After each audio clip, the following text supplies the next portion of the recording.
태극무 공훈장은 대한민국에서 수여하는 무공훈장 중 최고 등급 1등급의 훈장입니다. 이 훈장을 받는 사람의 가장 큰 특징은 다음과 같습니다. 주요 수여 특징. 생명의 위험을 무릅쓴 비상한 무공. 전시 또는 이에 준하는 비상사태 하에서 전투에 참가하여 생명의 위험을 무릅쓰고 임무를 수행하고 뚜렷하고 비상한 무공, 군사적 공로를 세워 타 장병에 귀감이 된 사람에게 수여됩니다. 요약하자면 극도의 위험 상황 속에서 목숨을 아끼지 않고 혁혁한 공로를 세운 군인에게 주어지는 대한민국 최고의 군사영예입니다. 추가 정보. 수여 대상. 대한민국 군인뿐만 아니라 대한민국의 뚜렷한 공적을 세운 우방국 국민, 주로 6.25 전쟁 참전국 지휘관 등에게도 수여될 수 있습니다. 훈장의 등급. 무공훈장은 태극 1등급, 을지 2등급, 충무 3등급, 화랑 4등급, 인원 5등급의 5등급으로 나뉩니다. 태극무 공훈장 수훈자에 대한 더 구체적인 사례나 관련 예우 및 혜택에 대해 궁금하신 점이 있으신가요?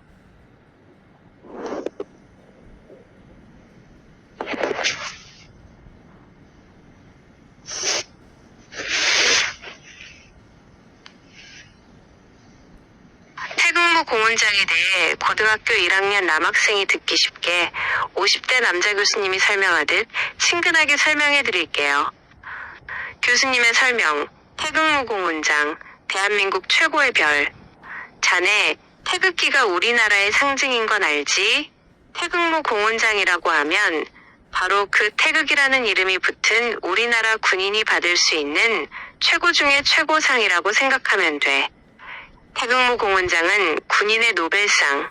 우리가 보통 노벨상이라고 하면 인류 평화나 과학 발전에 기여한 최고의 상으로 여기잖아. 이 태극무 공훈장은 전쟁터에서 군인이 보여줄 수 있는 가장 위대한 용기와 희생에 주어지는 군인판 노벨상이라고 보면 돼. 이걸 받는 사람의 특징. 목숨을 걸고 초월적인 공적을 세운 영웅. 이 훈장은 아무나 받는 게 아니야. 이걸 받는 사람들의 특징은 딱 3가지로 요약할 수 있어. 특징, 설명, 예시, 상황 가정, 극한의 위험 감수. 본인의 생명이 확실히 위태로운 상황에서 물러서지 않고 임무를 수행함. 총알이 빗발치는 최전선에서 부상당한 동료들을 구하기 위해 방어선 밖으로 뛰어든 경우. 비상한 무공, 군사적 공로. 전투의 승패를 바꿀 정도로 뚜렷하고 뛰어난 군사적 공적을 세움. 혼자서 적군의 중요 진지를 파괴하거나 아군 전체를 위기에서 구해낸 작전을 성공시킨 경우. 타의 모범이 되는 희생. 단순히 용감한 것을 넘어 군인 정신의 최고 가치를 실현하여 다른 장병들에게 깊은 영감을 줌. 영화에 나올 법한 지휘관으로서 마지막까지 부대를 지키다 장렬하게 전사한 경우. 쉽게 말해서 내가 죽을 수도 있는 상황인데 내 임무와 동료 그리고 나라를 위해 아니 나는 간다 하고 가장 어려운 일을 해낸 사람에게 주는 거야. 언제 주어지는가? 원칙적으로는 전시 전쟁 중 또는 이에 준하는 비상사태에만 수여되는 것을 원칙으로 해. 평화시에는 훈장 자체가 수여되는 경우가 거의 없지. 물론 과거의 공적을 재평가하여 추수하는 경우는 있어. 자네도 나중에 어떤 분야에서든 남들이 감히 할 수 없는 태극이라는 이름을 붙일 만한 최고의 공적을 세우는 사람이 되기를 바란다. 혹시 6.25 전쟁 당시 이 훈장을 받은 구체적인 영웅의 이야기가 궁금하니?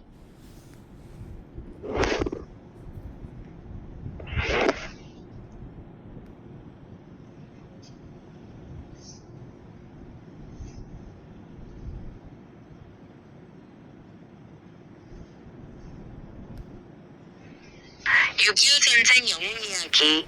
태극무 공훈장 수훈자 사례. 자네 좋아. 교과서에 나오는 딱딱한 이야기가 아니라 정말 목숨을 걸었던 우리 선배들의 실화를 들어보자.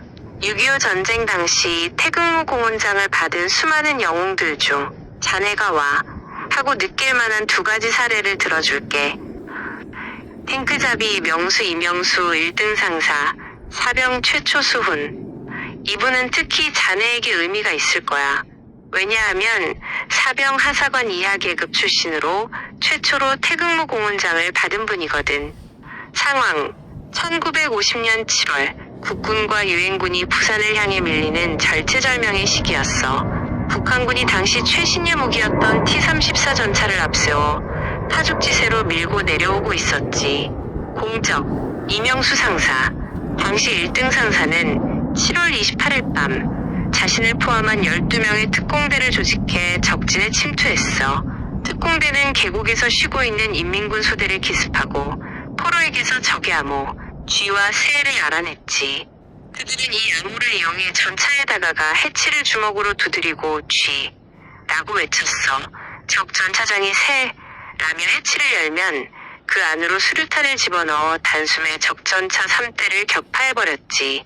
이 탱크잡이 작전은 북한군의 진격을 일시적으로 멈추게 만들었고 국군이 최후의 방어선인 낙동강 방어선을 구축할 수 있는 결정적인 시간을 벌어주었어.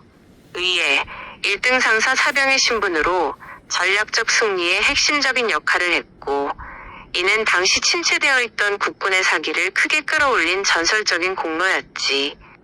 환상의 콤비 홍재근, 김용식 1등병, 최연소 병사 수훈. 이 두 분은 자네와 나이가 크게 다르지 않은 19세 안팎의 젊은 소총수였어. 상황 1950년 8월 낙동강 방어선을 두고 치열한 전투가 벌어지던 기계비약산 전투였어. 국군이 반격을 준비하는 중요한 시점이었지. 공적 홍재근 김용식 1등병은 자원하여 특공대에 들어갔어. 그들은 야간에 적의 깊숙한 은거지까지 침투하여 수류탄을 투척하고 적군 장교를 포함한 15명의 포로를 생포하는 혁혁한 전과를 올렸어. 이 공적으로 아군이 승기를 잡는 데 크게 기여했지. 홍재근 1등병은 그 직후 벌어진 자교리 전투에서 백병전으로 적 5명을 처치하고 전사했어. 사후 태극무 공훈장 추서 및 1계급 특진. 의회 입대한 지 불과 1에서 2개월밖에 안 된 2등병 신분으로 목숨을 걸고 결정적인 작전을 성공시킨 공로를 인정받았어. 특히 홍재근 1등병은 병사 계급으로 태극무 공훈장을 받은 대표적인 인물 중 한 분이야. 교수님 말씀, 이분들의 이야기는 단순히 용감했다는 것을 넘어 나라가 위기에 처했을 때 나 하나쯤이야가 아니라 나라도 나선다는 그 정신이 얼마나 중요한지를 보여주는 거야. 자기 목숨보다 더 소중한 가치를 위해 행동한 진정한 영웅들인 셈이지. 혹시 이 영웅들에 대한 다른 궁금한 점이 있니?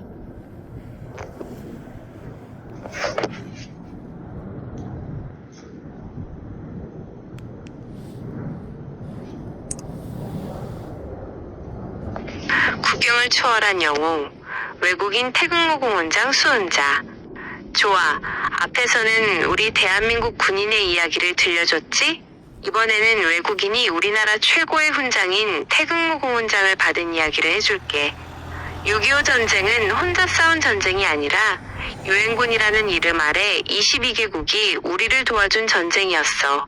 그래서 대한민국 정부는 우리 국민이 아닌 외국 군인 중에서도 정말 혁혁한 공로를 세운 분들에게 이 훈장을 수여했단다. 제1호수훈자 더글러스 맥아더 장군. 수여 시점 1950년 9월 29일. 공적 자네도 들어봤을 거야. 당시 유엔군 최고사령관이었던 더글러스 맥아더 장군은 6.25 전쟁 초반 폐색이 짙던 전황을 단숨에 뒤집어버린 인천 상륙작전 오퍼레이션 크로마이트를 성공시킨 주역이야. 작전의 성공으로 북한군의 허리를 끊고 전세를 완전히 역전시켜 수도 서울을 되찾는 결정적인 공을 세웠지. 의회 맥아더 장군은 대한민국 정부로부터 태극무 공훈장 제1호를 받았어. 이는 한국의 위기를 구한 유엔군 사령관에 대한 최고의 예우이자 초기 한미동맹의 상징과도 같은 일이었지. 다만 훈장 실물은 수여식이 미뤄지거나 대리 수령 등의 사연으로 70여 년이 지난 2024년에야 유족에게 전달되었단다. 가장 늦게 받은 영웅 윌리엄 스피크먼 이병. 태극무 공훈장은 공적이 뚜렷함에도 불구하고 행정상의 이유 등으로 수십 년이 지난 후 뒤늦게 수여되는 경우도 많아. 공적, 영국군 소속이었던 윌리엄 스피크맨은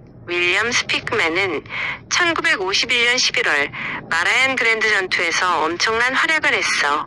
당시 그는 중공군 중국군의 파상적인 공격으로 부대가 위기에 처하자 수류탄을 주머니에 가득 넣고 적진을 향해 돌진하며 단독으로 적을 무력화시켰지.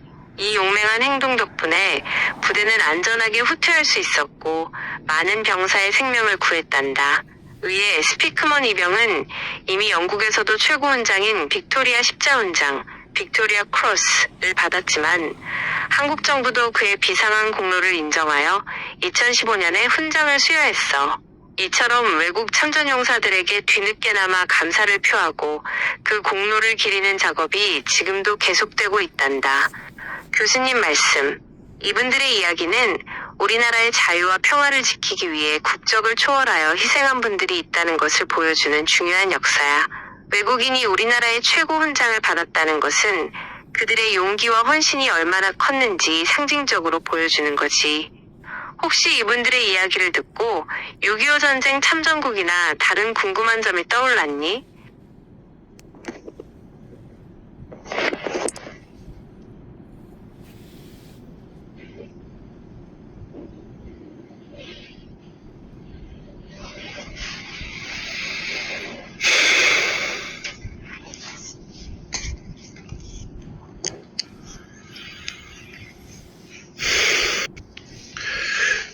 2025년 지금은 공군 시대예요. 공군 뉴스 유도 폭탄 내지는 드론으로 정확히 때리면 그것으로 50%는 이긴 거야. 내지는 60% 이기고 들어가는 거죠.